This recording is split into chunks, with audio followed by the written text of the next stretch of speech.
Jamani, kuna ndoa wengine wanakera. Utamkuta mtu na mume wake mchana kutwa wako kimya, hawapangi mipango ya kugombana wala nini, lakini inapofika usiku mwanaume sasa ndio anakwenda kulewa.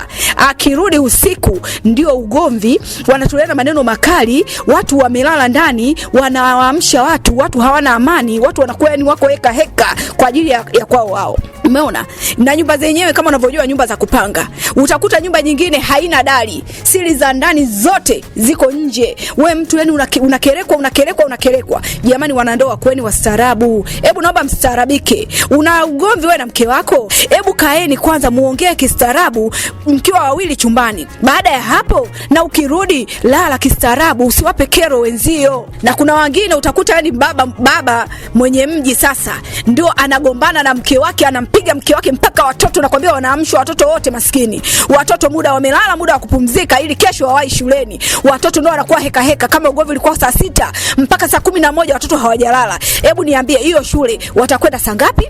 Watamka saa ngapi? Haya, utamkuta mtoto mwingine maskini ya Mungu yuko labda form 4 anawaza masuala ya mitihani. Baba ndio kaja kalewa kule, cha kwanza tu anaingia na mlango. Akifika tu kwanza kumtukana mama mtoto naye kuamshwa nakwambia yani heka. Utakuta wanagombana mpaka wanaamsha watu.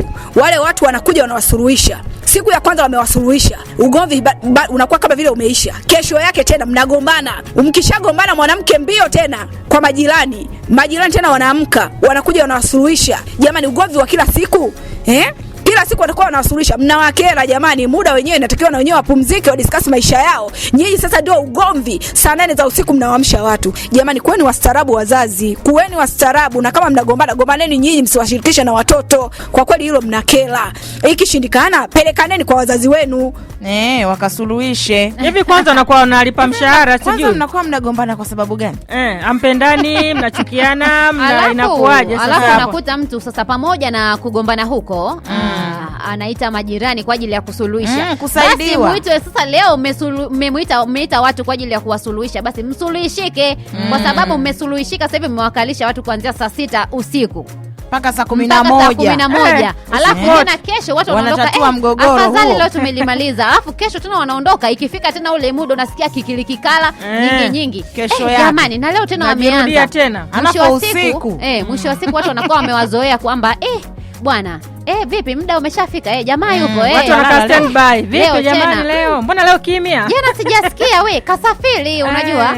Kwa hiyo wanakuwa na ile ratiba kwamba wanajua kwamba leo sasa tena tunajiandaa na lile kurukushani zile za wanandoa ndani. Wanandoa au ambao hawaelewani. Lakini mimi kikubwa ambacho huwa kinanisikitisha ni ile tabia ya kuja kuamsha watoto. Baba mtu umeenda kwenye starehe zako huko, sijui umekunywa pombe, sijui umefanyaje, umechelewa kurudi nyumbani. Umerudi nyumbani unaanza kumwamsha mke wako, unamwamsha kwa matusi, kwa kejeli, kwa dharau, ikiwezekana na mateke na ngumi. Unawaamsha watoto wote nyumbani wakae wakusubirie. Sasa wewe umerudi hapo nyumbani, kwanza ujitapikie kwanza wewe. Ukimaliza sana watoto wakusubiri, sijui ndio uoge ule, alafu mwisho wa siku ndio watoto wakalale. Wale ni wanafunzi, bado ni wadogo.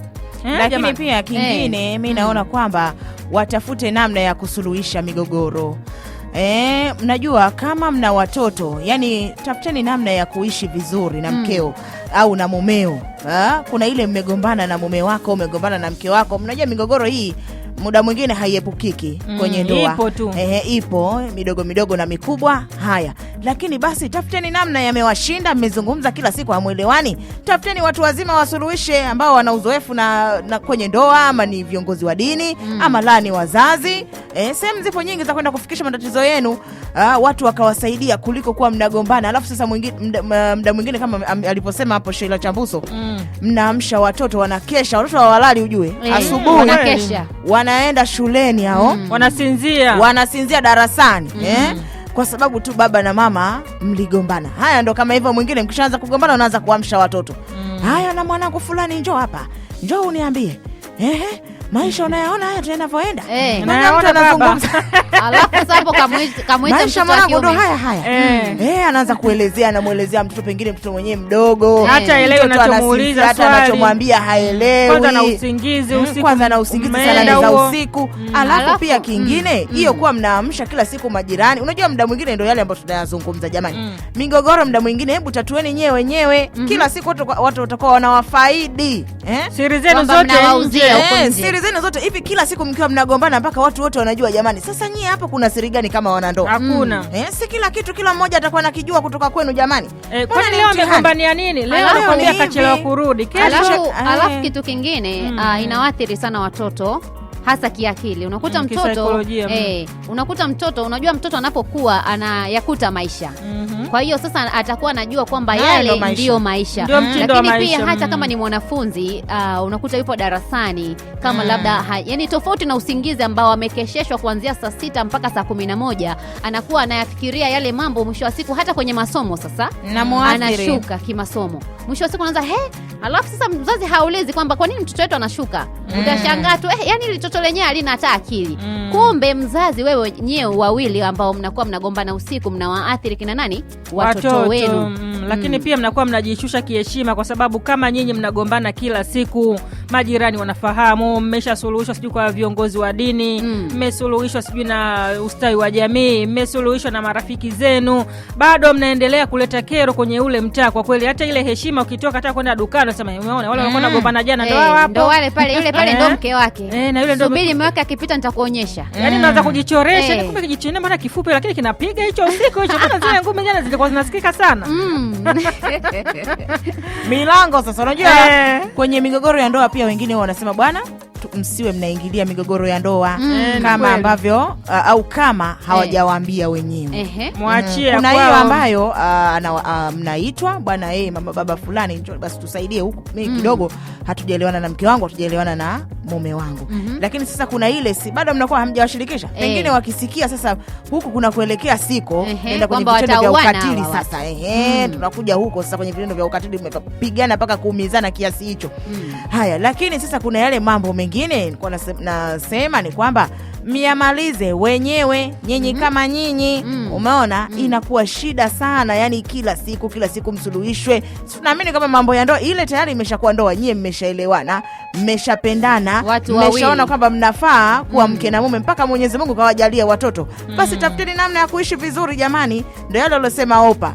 Watoto nao watakuwa wanajua kumbe haya ndio maisha sasa. Kumbe haya ndio maisha, hii ndio staili nzuri Kumbe sio staili nzuri ya maisha hiyo jamani. Tujaribuni kuishi vizuri wana ndoa. Tumetoka kwenye mwaga makopa juzi tu. Leo hii mnaanza mikiki na ngumi tena jamani. Lakini mambo kama yote hayo wanapaswa watu kujifunza sehemu mbalimbali, kwenye semina hizi, kwenye dini pia. Kila mmoja na namna anavyoamini, kuweza kupata ile hofu ya Mwenyezi Mungu. Kwanza unajua kupigana sio kitendo kizuri. Na unapokuwa unampiga mwenzio au mnapigana, ina maana pale hamko kwenye ile hali ya kawaida. Kila mmoja na jazba, na unapokuwa na jazba unaweza kufanya kitu chochote ambacho kimsingi kinaweza kikawa sio kizuri, kikapelekea madhara makubwa zaidi. Unaweza ukamdhuru mwenzako, ukamuumiza, ukamsababishia majeraha, au na wakati mwingine hata na wewe mwenyewe ukachukuliwa hatua za kisheria.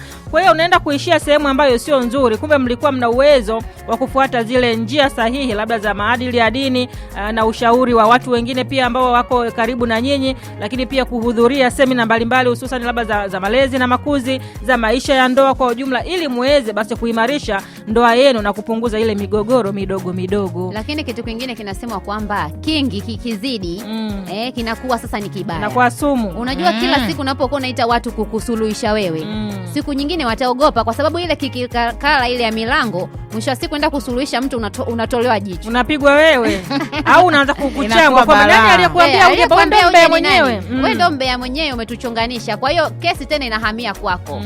Hiyo pia ni shughuli kweli kweli. Dakika ya 41 Swaiba tangu ilipotimia pale saa 9. Saa la pili kabisa ndani ya Maisha Mbashara. Sasa hii leo Jahazi Hasidi ana sababu inasindikiza biriani ya leo.